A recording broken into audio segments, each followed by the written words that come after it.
Welcome to the Baseball Together podcast with your hosts, Blackjack Brad and Briggy Blue Eyes. And now, Baseball Together. Baseball family, welcome to this week's episode of the Baseball Together podcast. My name is Brad and I will be going solo today. Brig is a little under the weather, so he is out for now this week. He'll be back, I'm sure, later this week. I don't think it's anything significant, nothing to be worried about. Maybe send your baseball prayers up to him if you so choose. But again, just me this week. Before I get into things, I want to remind you about Chinook Seedery. They're the best seeds ever. If you don't believe me, go look at the package. It says so. It's right there on there. My seed of the week, my flavor of the week, is going to be Smokehouse Barbecue. It's been a bit since I've had some, and I'm looking forward to it. Briggs is always Parmesan and pepper. They're his fave. But you can head to ChinookSeedery.com and use code BTPOD at checkout to save 10% off your order. Like we say, support your mouth, support your wallet, and support the show all at the same time. All right, let's get into things. There are some interesting things that happened over the weekend, throughout the week, that we're going to get into. First things first. One of my guys, Mariners outfielder Victor Robles, was on a rehab assignment down at AAA Tacoma. He got hit by a pitch, and he threw his bat at the pitcher. Not a good look. I'll just say that first things first. I love Victor Robles. He shot a ton of energy into the Mariners when he came on with them last year or a couple years ago, and it was amazing. It was absolutely fantastic having him there. I've loved having Robles in Seattle, but man, this moment is a bad look. Now, a little bit of context for you. He was hit by a pitch that he swung at, so I'm sure there was some frustration and embarrassment there. This is the fourth time in 5 games that he'd been hit. Also, there's some history with this pitcher. It was Joey Estes with the Las Vegas Aviators, who was as part of the A's, the athletics system. So just so you can get the history, on September 5th, 24, Robles was hit by Estes twice. And then again, just the other day, August 12th, he was hit by him. And then again over the weekend on the 17th. So I could see why he'd be so mad at Estes in particular. Like, is this guy throwing at me? Does he have something against me? If he's going to throw the ball at me, I'm going to throw the bat at him. Right? Like, I'm not justifying it, but I understand it. Okay? And like I said, as a Mariners fan, I was not happy about this. It's embarrassing when you see something like this come across from one of your players, especially like I said, I love Victor Robles. He's been awesome. He's been so fun to have on the team. Not a good look. There will be a suspension, I'm sure. I don't know if it's going to come down from the Pacific Coast League, from MLB. If he gets suspended from the PCL, can they send him to Everett so he can finish his rehab assignment? Or the Mariners like, you've been rehabbing for several games at this point, at least 5 games. Like, I lost track of how long he's been there. Maybe just come up to the bigs and you'll be fine. We can insert you into the roster. The fire's there. The shoulder looks good, right? Was no slouch of a throw. So I don't know. Maybe if the Pacific Coast League suspends him, then he's ready to come back, right? So I don't know. We'll see what happens. We don't know where things are going to go from here. Victor Robles has been working his way back from a dislocated shoulder, making an absolutely amazing catch against the Giants back on April 6th. If you don't know, he tracked a foul ball down the right field line and Spider-Man'd into the net and dislocated his shoulder. I think there was a small fracture as a result of the play as well. So hoping that he can make his way back, hoping that the suspension is not too bad. This is one of those things, right, that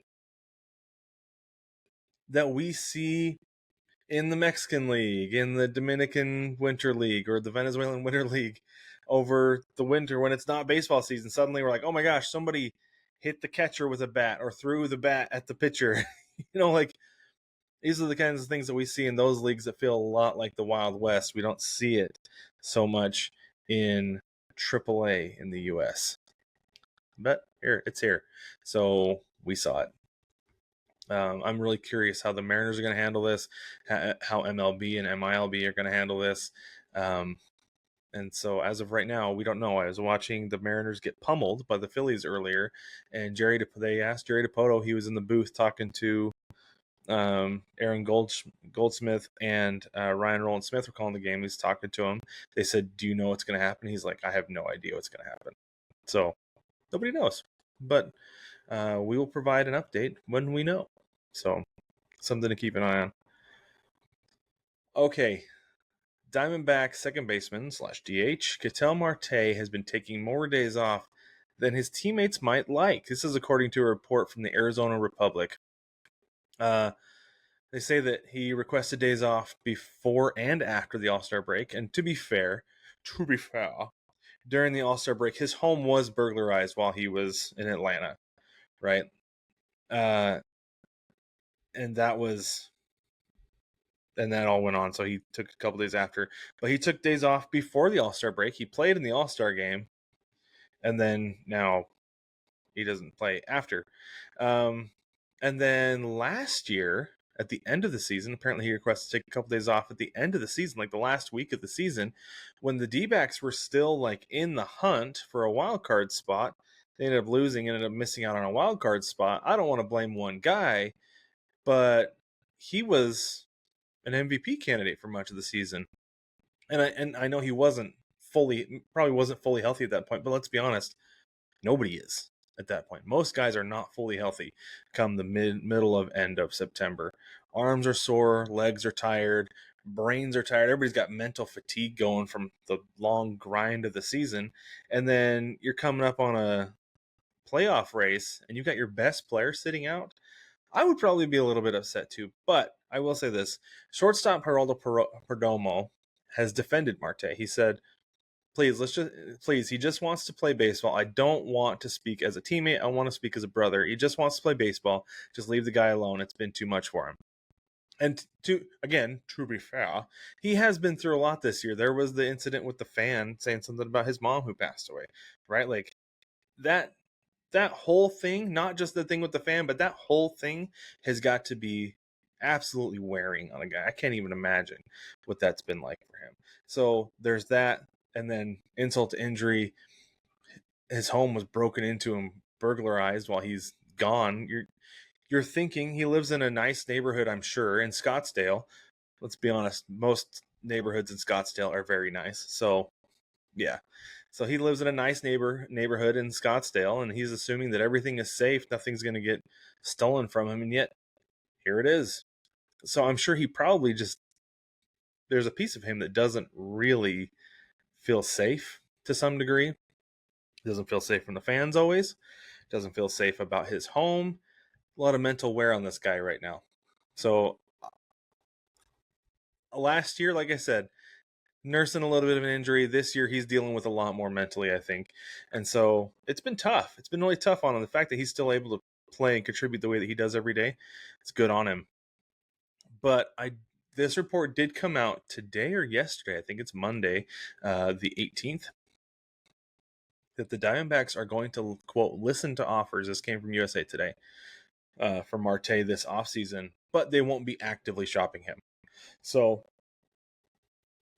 somebody calls and says, hey, what will it take to get Marte? I'm sure that the D-backs will say, what do you got? What are you willing to give up? Let's talk. Rather than them being the ones dialing. They'll field the phone calls, but they won't make any active phone calls trying to deal Marte. He signed a 6-year, $116.5 million extension in April, which gets him through the 2030 season, plus a player option in 31. So Brig and I assumed this meant he would be a Diamondback for the rest of his career, right? But if there's some discontent in the clubhouse, there's, I don't want to call it mutiny because that would be towards the manager, but if he's kind of the captain or the leader of this team, then there might be a little bit if guys are kind of discontent with his attitude and contributions to the team. So I don't know. It's going to be something that's going to be really interesting to follow the rest of this season. We got like a month and a half left, and then into the off season to see what happens with Marte. Like I said, Brig and I assumed that he would be there forever through the rest of his career. That's what this meant, but might not be the case. So we will see how it goes. Zach Wheeler for the Phillies underwent surgery to remove a blood clot from his right arm. This is serious. And I know anytime we hear blood clot, like, ears kind of perk up, curious what's going on. So the Phillies said there's no timeline for recovery. He was placed on the 15-day IL. We haven't seen this as much off the top of my head that I remember in MLB recently. Where we have seen a lot of this over the last several years is the NBA. So there's some precedent here, and especially some precedent for concern. I found a list of some guys who have dealt with this in the NBA over the last 10 or so years. Chris Bosh of the Miami Heat, and he's always the first one that comes to mind. In 2015, he had blood clots in his lungs. He's ruled out for the season. There was no way they were going to let him play with blood clots in his lungs. No chance. And then he was forced into retirement when they found another clot a year later. Brandon Ingram with the Raptors in 2019.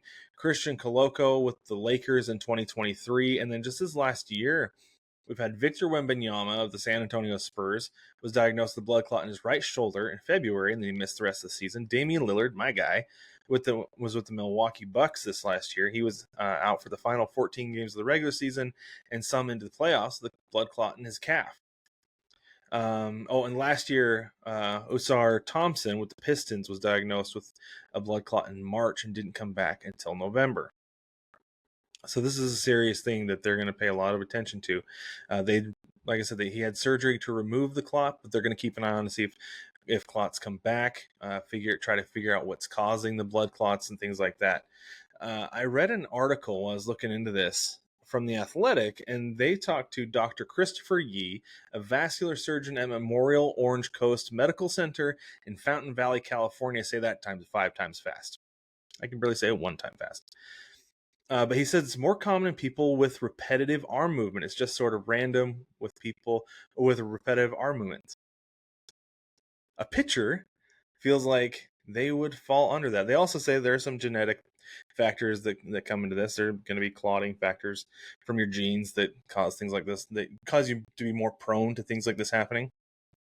But he specifically pointed to all these basketball players, a jump shot would be considered a repetitive arm movement.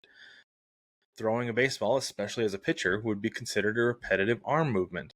So I thought that was really interesting that he specifically pointed to repetitive arm movement. Interesting. Another thing that we have to think about is most people, regular people, athletes are not regular people, let's be honest. Most people can kind of go about their everyday lives if they have blood clots. But that's because they're on medicine. Like, there are certain things certain activities you do need to avoid. One of them is going to be sports. This is what athletes cannot be on blood thinners and be on the field or the court or the pitch or whatever it is that they're on. Whatever field of play of their chosen sport, they cannot be an active participant while they're on blood thinners, because if you get a blow to the head, you get a brain bleed. It doesn't take much. The risk is just too great to have any athlete on blood thinners for any reason at all as an active participant. So we will not see Zach Wheeler until they are confident that this is gone. Like I said, with Damian Lillard, he was out. He missed 14 games and a little bit of the playoffs. Pretty good. His happened while he was in the middle of rehabbing an injury. Victor Wembanyama missed, February, March, like 2.5 months. Okay. But he also got to go into the offseason. Osar Thompson, he was out, 8 months, 9 months? So 8 months, March to November. So it's going to be interesting to see what happens with Zach Wheeler, because taking care of this for him is way more important than winning a Cy Young or making a playoff run, because the effects of the potential effects of a blood clot are way worse than anything that he could possibly face. So I hope that everything gets sorted out, that he's okay. Damian Lillard ended up being fine until he tore his Achilles, unfortunately. But Wembanyama's back. All those other guys came back besides Bosh, who, like I said, ended up having to retire. But I hope that Zach Wheeler's able to sort this thing out and take care of it, because that's a big deal. That's really scary, really scary. This weekend we had some bounce back series wins. Potentially some get right series. I don't know. We'll see what happens with these. But we had the Yankees sweep the Cardinals, the Dodgers sweep the Padres, and the Mets took 2 out of 3 from my Mariners. Let's start with the Yankees and the Cardinals. The Yankees outscored the Cards 24-15. That's not overly dominating. That's not, 9 runs over the course of 3 games. That's not bad. But that's good run production for a team that's been struggling lately, right? And so if I were a Yankees fan, I would be happy that they put up some runs and they beat a team that they should beat on the road. They didn't just beat them at Yankee Stadium. They beat them on the road. Good for them. And Paul Goldschmidt had a good series and led them to the win. So good for him. Good for the Yankees. I think Brig is probably happier this weekend than what he's expecting to be. The Dodgers sweeping the Padres. This is big. This is a big deal. The Dodgers had a losing record in July. Things had a losing record in August coming into this series. They won 2 of the 3 games by 1 run. Just 1. They took back first place in the NL West with a 2-game lead, and the sweep clinched the season series, meaning that they automatically have an extra game up on the Padres. All they have to do is tie the Padres in the West, and they'll win it. The Padres have to end the season 1 game up on the Dodgers in order to claim the division. The Dodgers can tie, and they'll still win it. So they give themselves a little bit of breathing room, a little bit of margin of error. They're going to need to, I think, really play well in this home stretch, though, the rest of the way, if they are indeed going to take the division from the Padres still, though, because the way those 2 teams have been playing, they've kind of been going in opposite directions. And so we'll see what happens. I believe they play each other one more time to end the year. And then my Mariners fall into the Mets. Woof. So the Mets, and this is the thing. This is one of those series I was coming in. The Mets were 2-13 in their last 15 coming in here. Okay. I was like, okay, one of 2 things are going to happen. The Mariners are going to sweep the Mets, and it's going to be awesome. Or the Mets are going to get right, and they're going to come out, they're going to crush them. They're going to dominate them. Well, the Mariners won in a slugfest on Friday, 11-9. I was like, okay, get to the pitchers. Like, I like this. The offense didn't travel well to Baltimore, didn't play well there. And like, okay, they showed up in Queens. Here we go. But then the Mets pitching shut down Seattle bats the rest of the way. They won 3-1 on Saturday and 7-3 on Sunday, the Little League Classic. They got to Brian Wu and George Kirby. Kirby has been up and down this year, so I wasn't super surprised the way that they got to him, the way that they did. But Wu has been like the Rock, and I don't mean like La Piedra, like Luis Castillo. He has been the most steady guy all season long, to the point. Actually, let me get my phone here because I have a little stat where he became the second pitcher in MLB since 1893 with 6+ innings pitched and 2 or fewer walks in each of his first 24 starts of the season. Cy Young did it with 30 starts in 1905, and he has the third most consecutive starts with 6+ innings pitched in team history, behind, of course, Felix Hernandez and Randy Johnson, the 2 GOATs to pitch for the Mariners. So Brian Wu has had a great year. And he didn't have a bad outing on Saturday. It's just that I think it was Jackson Kowar gave it up on Saturday, if I remember right. But anyway, so not a good weekend for the Mariners, and not a good Monday for the Mariners either in Philly. So it'd be nice to get back home, start winning some games again. All right. As far as the Mets go, they're still 5 games back in the division behind the Phillies. They're 1.5 up in the wild card on the Reds.